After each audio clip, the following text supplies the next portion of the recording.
Welcome everyone. আপোনালোক সকলোকে আমাৰ জ্ঞান তীৰ্থ ৱে টু সাকসেস ইউটিউব চেনেলৰ নতুন এটা ভিডিঅ'লৈ পুনৰবাৰ স্বাগতম জনাইছো।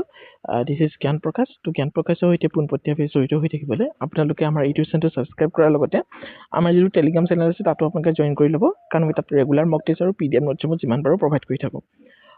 তো ভিডিঅ'টোৰ থাম্বনেল আৰু টাইটেল দেখি গমেই পাইছে আমি কিহৰ ওপৰত আজি ডিছকাশ্যন কৰিবলৈ গৈ আছোঁ। হয়, বিএড আৰু ডিএলএডৰ যিসকল প্ৰাৰ্থী আছে তো তেওঁলোকৰ কাৰণে খুবেই ভাল খবৰ, কাৰণ তেওঁলোকে মাজে মাজে আমাক কমেণ্ট কৰি থাকে যে আমাৰ কাৰণে বিশেষ স্কলাৰশ্বিপ বা এনেকুৱা ধৰণৰ একো অপৰচুনিটি নাহে নেকি। কাৰণ বিএড ডিএলএড কৰা প্ৰাৰ্থীসকল গভৰ্ণমেণ্টত কৰিলেতো যথেষ্ট কম টকাতে হৈ যায়, কিন্তু প্ৰাইভেটত কৰাসকলে যথেষ্ট পইচা খৰচ কৰিবলগীয়া হয়, আৰু সেই প্ৰাৰ্থীসকলেও এই ধৰণৰ স্কলাৰশ্বিপ গ্ৰহণ কৰিব পাৰে। গতিকে তেওঁলোকৰ কাৰণে এটা স্কলাৰশ্বিপ আহিছে, যিটো স্কলাৰশ্বিপৰ বিষয়ে হয়তো তেওঁলোকে নাজানে বুলি মই ভাবিছোঁ, কিন্তু এই স্কলাৰশ্বিপটো এপ্লাই কৰাৰ লগে লগে তেওঁলোকে প্ৰায় 30,000তকৈ অধিক টকা তেওঁলোকে ইয়েৰলি লাভ কৰিব পাৰিব। ইয়েৰলি মানে আৰু তেওঁলোকে দুবছৰেই কৰিব, তো দুবছৰত দুবাৰ লাভ কৰিব পাৰিব। তো মই ডিটেইলছত গোটেই স্কলাৰশ্বিপটোৰ বিষয়ে আলোচনা কৰি দিম। মই প্ৰথমতে এখন ডিব্ৰুগড় ইউনিভাৰ্চিটিৰ এখন অৰ্ডাৰ লৈ আহিছোঁ। সেই স্কলাৰশ্বিপটোৰ এগেইনষ্টত তেওঁলোকে যিটো অৰ্ডাৰ পাব্লিছ কৰিছে সেই অৰ্ডাৰটো অকণমান ডিছকাশ্যন কৰিম। তাৰপিছত অফিচিয়েল ৱেবছাইটত স্কলাৰশ্বিপৰ অফিচিয়েল ৱেবছাইটত গৈ পিনি কেনেকৈ ধৰণে এপ্লাই কৰিব পাৰিব গোটেইখিনি আমি ডিটেইলছত আপোনালোকক জনাই দিম। তো ইয়াতে চাওক, ডিব্ৰুগড় ইউনিভাৰ্চিটিৰ পৰা এই স্কলাৰশ্বিপটোৰ এগেইনষ্টত এখন তেওঁলোকে অৰ্ডাৰ পাব্লিছ কৰিছিলে, নটিচ এখন পাব্লিছ কৰিছিলে, যাতে ষ্টুডেণ্টসকলৰ সুবিধা হয়। তো তেওঁলোকে 23 তাৰিখে এইটো অৰ্ডাৰ পাব্লিছ কৰিছে, আৰু ইয়াতে তেওঁলোকে স্পষ্টকৈ লিখিছে, all the girls students studying in first, second semester undergraduate degree diploma courses are requested to visit Azim Premji Foundation website applying for Azim Premji scholarship. The last date for the scholarship is 31st January 2026. তাৰমানে কেৱল girls ষ্টুডেণ্টসকলে apply কৰিব পাৰিব। আৰু ইয়াতে ভাবিছে BEd বুলিচোন উল্লেখে নাই, under graduate বুলি যে কৈছে, বিএডটো আণ্ডাৰ গ্ৰেজুৱেট এটা ডিগ্ৰী হয়। ইয়াৰ লগতে যিকোনো ধৰণৰ ডিপ্ল'মা যদি ইউনিভাৰ্চিটিৰ পৰা কৰিছে, ডিগ্ৰী যদি ইউনিভাৰ্চিটিৰ পৰা কৰিছে, দেন আপুনি এপ্লাই কৰিব পাৰিব। আৰু এইডোখৰতে আপোনালোকৰ মনত ডেফিনেটলি এটা কুৱেশ্যনছ হৈছে যে আজিম প্ৰাইমজি স্কলাৰশ্বিপটো আমি ছেপ্টেম্বৰ মাহত অলৰেডি এপ্লাই কৰি গৈছোঁ, আকৌ এপ্লাই কৰিব পাৰিমনে? যদি ছেপ্টেম্বৰ মাহত আপোনালোকে এপ্লাই কৰি গৈছে, তেতিয়াহ'লে ফেব্ৰুৱাৰী মাহত আপোনালোকে যিটো 30,000 টকা পাব, সেই পইচাটো আপোনালোকে বেংক একাউণ্টত সোমাই যাব। গতিকে এই ছেকেণ্ড ৰাউণ্ডটো এপ্লাই কৰাৰ আপোনালোকৰ কোনো প্ৰয়োজন নাই।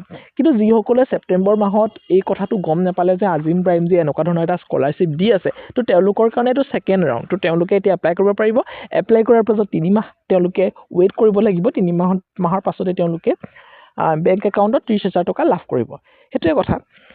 ঠিক আছে, ইয়াতে খুব সুন্দৰভাৱে লিখিছে eligibility, all girls students apply কৰিব পাৰিব, যি বয়সকলে কিন্তু ইয়াতে এপ্লাই কৰিব নোৱাৰিব। যিসকল গাৰ্লছ ষ্টুডেণ্ট হয় তেওঁলোকে ইয়াতে আবেদন কৰিব পাৰিব। তো ইয়াতে কৈছে,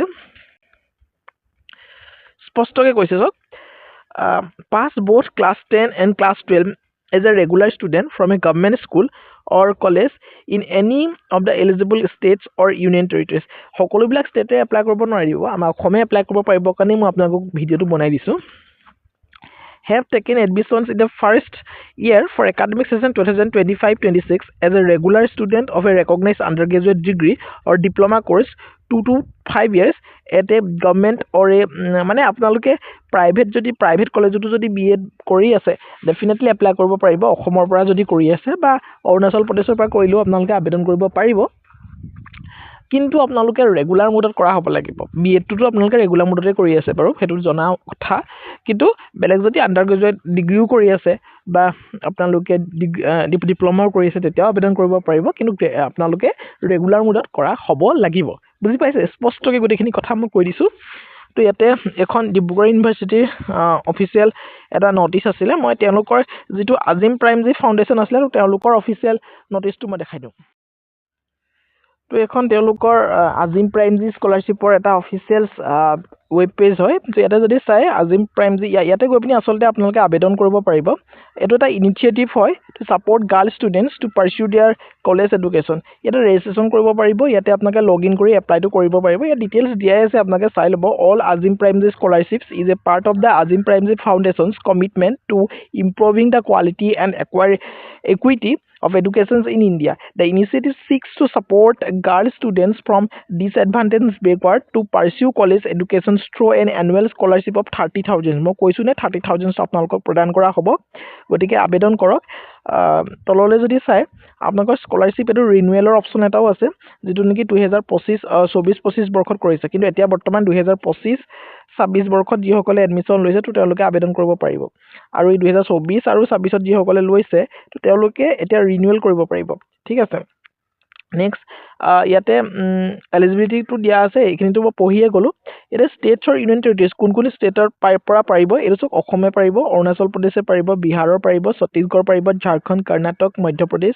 মণিপুৰ মেঘালয় মিজোৰাম নাগালেণ্ড ওড়িশা পণ্ডিচেৰী ৰাজস্থান ছিকিম তেলেংগানা ত্ৰিপুৰা উত্তৰ প্ৰদেশ আৰু উত্তৰাখণ্ডৰ পৰা আবেদন কৰিব পাৰিব মই যে ডিব্ৰুগড় ইউনিভাৰ্চিটি এখন দেখাইছো তাৰমানে এয়া নহয় যে কেৱল ডিব্ৰুগড় ইউনিভাৰ্চিটিৰ ল'ৰা-ছোৱালীসকলে পাৰিব হেতু কথা একেবাৰে নহয় সকলো ইউনিভাৰ্চিটিৰ পৰাই পাৰিব খালি অসমৰ হ'ব লাগিব লগতে অৰুণাচল প্ৰদেশৰ হলো প্ৰবলেম নাই লগতে আপোনালোকে ৰেগুলাৰ মোডত কৰা হ'ব লাগিব গভৰ্ণমেণ্ট লাগিব বুলি কোনো ধৰণৰ কথা নাই প্ৰাইভেট হলেও হৈ যাব তো ইয়াতে স্কলাৰশ্বিপৰ প্ৰচেছটো ইয়াতে খুব সুন্দৰভাৱে লিখা আছে চকচোন এইখিনি চাই ল'ব এবাৰ প্ৰচেছটো প্ৰথমতে সাবমিট কৰিব লাগিব নিউ এপ্লিকেশনছ ৰাউণ্ড 1 সেপ্টেম্বৰত হৈ গৈছে ৰাউণ্ড 2 টো আপোনালোকৰ এতিয়া জানুৱাৰীত হৈ আছে নেক্সট এপ্লিকেশনছ নাম্বাৰ এটো আপোনালোকৰ প্ৰচেছ হয় দেখিছে তো এটো ভাল ধৰণে চাই পিনি আপোনালোকে এপ্লাইটো কৰি ল'ব এতিয়া মই হেতখিনি দেখাই নাযাওঁ ডকুমেন্ট কি লাগিব আপোনালোকে চক আপোনালোকৰ এখন ৰিসেন্ট পাসপোৰ্ট সাইজ ফটোগ্ৰাফ লাগিব সিগনেচাৰ এটা লাগিব আধাৰ কাৰ্ডখন লাগিব আৰু বিশেষ একো নালাগে এইখিনি লৈ পিনি আপোনালোকে আবেদন কৰিব পাৰিব গতিকে মই ভাবিছো ভিডিওটো আপোনালোকৰ কাৰণে হেল্পফুল হৈছে অকমান ডেফিনেটলি কিবা এটা ইনফৰমেটিভ গতে লাগিছে নিশ্চয় আৰু যদি ইনফৰমেশন পাইছে ডেফিনেটলি চেনেল সাবস্ক্ৰাইব কৰি ৰাখিব যাতে আহিবলগীয়া ভিডিওসমূহ হয় যে আপোনালোক নটিফাই হৈ থাকিব পাৰে তো ঠিক আছে thank you so much see you next video